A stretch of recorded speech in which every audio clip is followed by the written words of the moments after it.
नमस्कार मित्रांनो. ही काही फार जुनी गोष्ट नाही. एके दिवशी एक मुलगा जो एका कंपनीत काम करत होता, त्याचा कोणत्याही भूताखेतावर विश्वास नव्हता.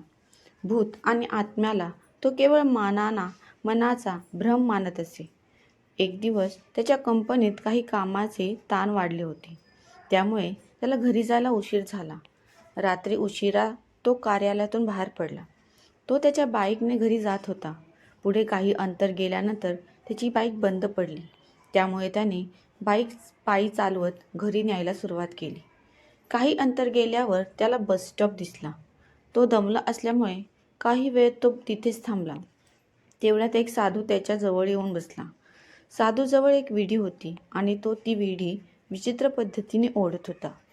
त्या मुलाला सवय होती की तो कोणाशीही लगेच बोलू लागायचा. तो या साधूशी बोलू लागला. बोलता बोलता तो या साधूला म्हणाला, "बाबा, माझा कोणत्याही भूतावर विश्वास नाही.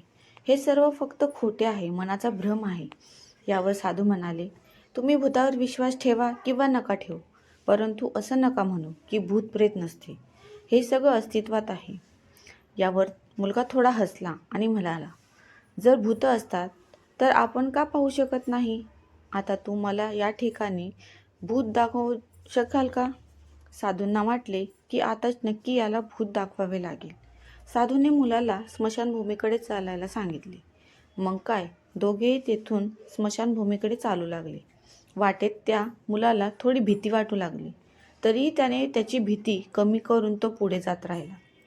काही वेळाने ते दोघे स्मशानभूमीत पोहोचले. स्मशानभूमीत काही प्रेत अजूनही जळत होते. साधूने त्याला अशा ठिकाणी बसवले जेथे काही वेळापूर्वी मृतदेह जाळला होता. साधूने लोखंडी खीळ जमिनीत गाडली.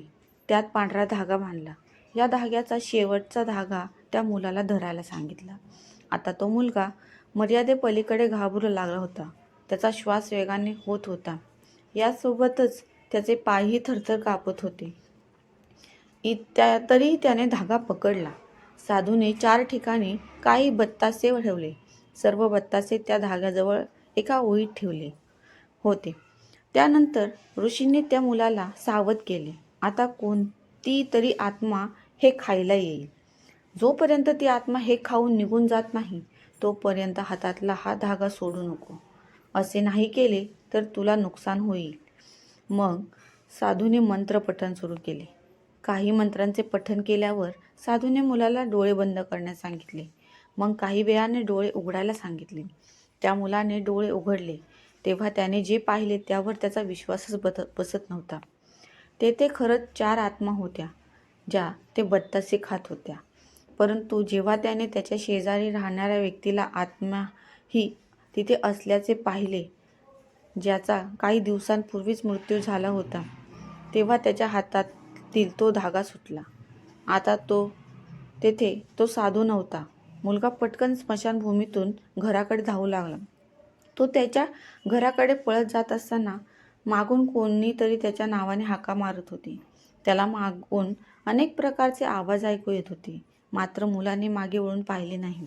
घरी गेल्यानंतर त्याने हा सर्व प्रकार आई-वडिलांना सांगितला. त्यानंतर तो त्याच्या खोलीत जाऊन झोपला. मात्र दुसऱ्या दिवशी त्याचे डोळे त्या स्मशानभूमीत आणि जिथे त्याने आत्मा पाहिला होता त्याच ठिकाणी उघडले. यानंतर तो मानसिकदृष्ट्या आजारी पडला. मित्रांनो, तुम्हाला ही कथा आवडली असेल तर चॅनलला लाईक आणि सबस्क्राईब नक्की करा. धन्यवाद.